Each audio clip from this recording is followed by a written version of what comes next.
प्यारे बच्चों, good morning. 10th class की हिंदी मीडियम साइंस का फर्स्ट लेसन लेकर एक बार फिर मैं हाजिर हूँ, जिसका नाम है रासायनिक अभिक्रिया एवं समीकरण। पिछले लेक्चर में हमने संयोजन, वियोजन और विस्थापन अभिक्रिया के बारे में पढ़ा था। अब हम पढ़ने जा रहे हैं द्वि विस्थापन अभिक्रिया। द्वि विस्थापन अभिक्रिया। द्वि विस्थापन अभिक्रिया में क्या देखेंगे? द्वि मीन्स दो, द्वि मीन्स दो, विस्थापन विस्थापन दो बार होगा। यानी कि जिस अभिक्रिया में आयन एक दूसरे का स्थान लेते हैं या आयनों का आदान प्रदान, दो अभिकारकों के बीच आयनों का आदान प्रदान होता है, वह अभिक्रिया द्वि विस्थापन अभिक्रिया कहलाएगी। उदाहरण के लिए जैसे मान लीजिए एल्यूमिनियम, चलो हम सिंपल लेते हैं, थोड़ा कॉम्प्लेक्स रहेगा आपके लिए। पहले ये हम लेते हैं sodium sulphate Na2SO4 plus barium chloride, ये लेते हैं। ठीक है, इसमें देखो आपके लिए बहुत आसान तरीका बताती हूँ मैं। ये है धन आवेश, ये है ऋण आवेश, +1 ये -2। ये धन आयन है, ये ऋण आयन है, ये धन आयन है, ये ऋण आयन है। ठीक है, ये इसमें एक अभिकारक ये है और एक अभिकारक ये है। दो अभिकारकों के बीच आयनों का आदान प्रदान होगा। इसका धनायन इसके पास और इसका धनायन इसके पास आ जाएगा। ठीक है ना, आप एक को फिक्स रख लो। मान लो मैंने ना पॉजिटिव को साथ रख लिया, मैंने यहाँ पर भी क्या कर लिया, प्लस वाले को यहीं पहले रख लिया, सोडियम को रख लिया। अब सोडियम के साथ ये माइनस है ना, अब ये जाएगा इसके साथ, इसका ऋण आयन इसके साथ आएगा, तो क्लोरीन।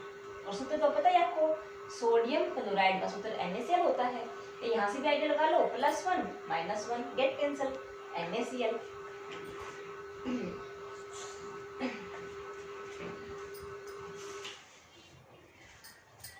तो NaCl बन जाता है। तो NaCl बन जाता है हमारा पहला उत्पाद। उसके पश्चात हम लेते हैं बेरियम को। बेरियम हमारा धन आयन है। उसके पश्चात हम लेते हैं ऋण आयन को, जो है सल्फेट SO4, इसकी +2 इसकी -2। जरूरत ही नहीं है हमें कुछ भी बैलेंस करने की। ठीक है, इतना रह गया है कि सोडियम यहाँ पर 2 है, क्लोरीन यहाँ पर 2 है, यहाँ पर सोडियम भी 1 है, क्लोरीन भी 1 है। तो यहाँ पर हम बैलेंस करने के लिए सोडियम के आगे, सोडियम क्लोराइड के आगे 2 लगाते हैं कि दोनों बैलेंस हो जाएंगे, 2 हो जाएंगी। ठीक है, अब देखिए एक अभिकारक दूसरा अभिकारक, दोनों के बीच आयनों का आदान प्रदान हुआ। तो यह उदाहरण है एक द्वि विस्थापन अभिक्रिया का। एक और एग्जांपल ले लो, इससे मिलता जुलता है ये, बस सोडियम की जगह क्या आ जाएगा, एल्यूमिनियम आ जाएगा, Al2SO4, ये 2 ना सल्फेट की है।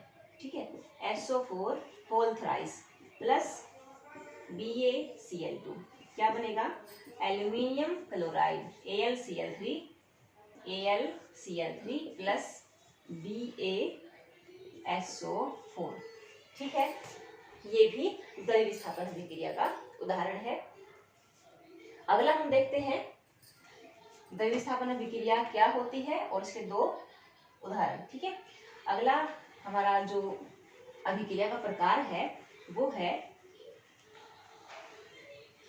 ऊष्माशोषी अभिक्रिया।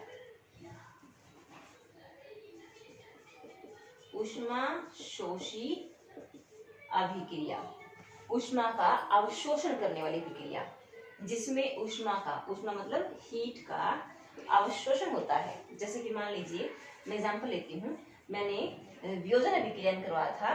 कैल्शियम कार्बोनेट को तोड़ते हैं हीट की सहायता से। ये ट्रायंगल दिख रहा है आपको, इस ट्रायंगल का मतलब होता है हीट देना, गर्मी देना। हमने अभिक्रिया में क्या दी है, हीट दी है। ठीक है, तो ये हीट के कारण टूट जाएगा और क्या बनेगा, calcium oxide plus carbon dioxide. ठीक है, तो हीट के कारण ये है ब्रेक डाउन हो जाएगा। तो यहाँ हमने इसने क्या किया, इस अभिक्रिया ने हीट हमने बाहर से दी है, सिस्टम को बाहर से हमने हीट दी है, गर्म किया है इसको। ठीक है ना, तो ये क्या हो गई, ऊष्माशोषी, अवशोषण करने वाली, ऊष्मा का अवशोषण करने वाली अभिक्रिया ऊष्माशोषी अभिक्रिया। और देख लो PbNO3 होल ट्वाइस, ये है लेड नाइट्रेट। इसको भी हम गर्म करते हैं, हीट देते हैं बाहर से, तो क्या बनेगा, lead oxide plus oxygen gas plus nitrogen dioxide gas. ठीक है, तो ये भी क्या है, ऊष्मा शोषी अभिक्रिया का उदाहरण है। आप याद रखें, ये दोनों ही उदाहरण हमने देखे थे वियोजन अभिक्रिया में। तो देखो दो उदाहरण आपको दो जगह काम आ रहे हैं, सेम एग्जांपल आपको दो अलग जगह हेल्प कर रहे हैं। ठीक है, एक बात तो याद रखो कि ऊष्मा शोषी अभिक्रिया हमेशा एक वियोजन अभिक्रिया होती है। क्या होती है, वियोजन अभिक्रिया। इस बात का हमेशा ध्यान रखें आप। ठीक है, तो वियोजन अभिक्रिया ऊष्मा शोषी अभिक्रिया भी होती है। ठीक है, लेकिन ये जरूरी नहीं है कि ऊष्मा शोषी अभिक्रिया हमेशा वियोजन ही होगी। वियोजन अभिक्रिया ऊष्मा शोषित तो होती ही है, लेकिन हर बार ऊष्मा, उदाहरण के लिए हम आप ना ग्लूकोज को तोड़ दो, C6H12O6 प्लस ऑक्सीजन, दो हो गए ना, इसको आप तोड़ोगे, इसमें तो ऊष्मा का अवशोषण होगा। सॉरी, ये वो है क्लोरोफिल। देखिए, कार्बन डाइऑक्साइड गैस और वाटर, इसमें ऊर्जा सनलाइट दी जाती है ना, सनलाइट है ना, और क्या बनता है, फूड बनता है, ग्लूकोज बनता है, C6H12O6 प्लस ऑक्सीजन। ठीक है, देखो ये इसमें क्या है, ऊष्मा को लिया गया है। ये है एक ऊष्मा शोषी अभिक्रिया तो है, लेकिन वियोजन अभिक्रिया नहीं है। ठीक है, हम आगे बढ़ते हैं। अगला है ऊष्मा क्षेपी अभिक्रिया। क्या है अगला, ऊष्मा क्षेपी, यानी कि जिसमें से ऊष्मा बाहर निकलती है। ठीक है ना, ऐसी विक्रियाओं में ऊष्मा बाहर निकलती है, उनको हम कहेंगे ऊष्माक्षेपी अभिक्रिया। जैसे कि एग्जाम्पल देती हूँ आपको, अभी एक पेज हो गया था हमसे शोषण का, उससे पहले और देती हूँ। मान लो हमने कार्बन को जलाया, कोयला, लकड़ी, कुछ भी जलाओ, LPG गैस वगैरह, कार्बन का रूप तो है ही, उनको जलाओ तो क्या बनेगा, कार्बन डाइऑक्साइड गैस, और क्या बनेगी साथ में, ऊष्मा बनेगी, ऊष्मा।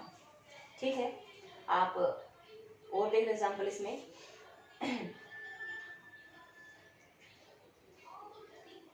बाहर निकलती है। एक अच्छे एग्जाम्पल मेरे दिमाग में है चूना। चूना मैंने आपको करवाया था संयोजन अभिक्रिया में। चूना ले लो, इस चूने को पानी में डाल दो, क्या बन जाएगा, कैल्शियम हाइड्रोक्साइड CaOH2। यहाँ भी ऊष्मा निकलेगी। अगर आपको कभी याद हो तो घर वाले कहते हैं, जब चूने के अंदर करने वाला पेंट करने चूने के अंदर पानी डालता है ना, तो बहुत गर्म होता है, ऐसे बाहर क्यों निकलता है वो पानी, गर्म होकर के। और घर वाले कहते हैं, वो भी कहता है कि दूर हटो भाई, जल जाओगे, बहुत तेज ऊष्मा निकलती है। तो ये अभिक्रिया भी क्या है, ऊष्माक्षेपी अभिक्रिया। ठीक है, ऊष्माक्षेपी अभिक्रिया। यहाँ पर देखो, ये दोनों एग्जाम्पल संयोजन अभिक्रिया के हैं। ठीक है ना, तो संयोजन अभिक्रिया एक ऊष्माक्षेपी अभिक्रिया होती है। यहाँ पर एग्जाम्पल आपको, ग्लूकोज को तोड़कर हमारा शरीर ऊर्जा प्राप्त करता है, कार्बन डाइऑक्साइड बनेगी, जल बनेगा और ऊर्जा बनेगी। ठीक है ना, ये ऊर्जा है, हालांकि ऊष्मा नहीं है।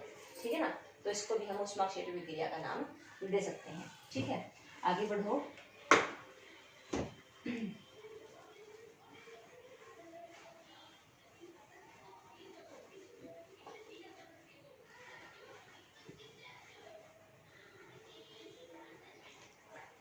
एक बार थोड़ा सा रिव्यू करते हैं सभी अभिक्रियाओं पर। अभी हम देखा पहले संयोजन अभिक्रिया की। संयोजन अभिक्रिया में देखा था, जब दो या दो से अधिक अभिकारक मिलकर एक एकल उत्पाद बनाते हैं तो संयोजन अभिक्रिया कहलाती है। वो वियोजन देखा था, जिसमें एक एकल अभिकारक टूटकर दो या दो से अधिक उत्पाद बनाता है, तो वह थी वियोजन अभिक्रिया। उसके बाद हमने की थी विस्थापन अभिक्रिया, जब कोई अधिक अभिक्रियाशील धातु कम अभिक्रियाशील धातु को उसके स्थान से विस्थापित कर देती है, उसको हम कहते हैं विस्थापन अभिक्रिया। उसके पश्चात हमने देखी आज द्वितीय विस्थापन। ठीक है ना, आयनों का आदान प्रदान होता है इसके अंदर। और उसके पश्चात हमने देखी ऊष्मा शोषी अभिक्रिया, ऊष्मा का अवशोषण होता है इसके अंदर। और एक देखी ऊष्मा क्षेपी अभिक्रिया। ठीक है, आज के लेक्चर में इतना ही। अगले लेक्चर में फिर मिलेंगे नई पॉइंट्स के साथ। इसी के साथ थैंक यू।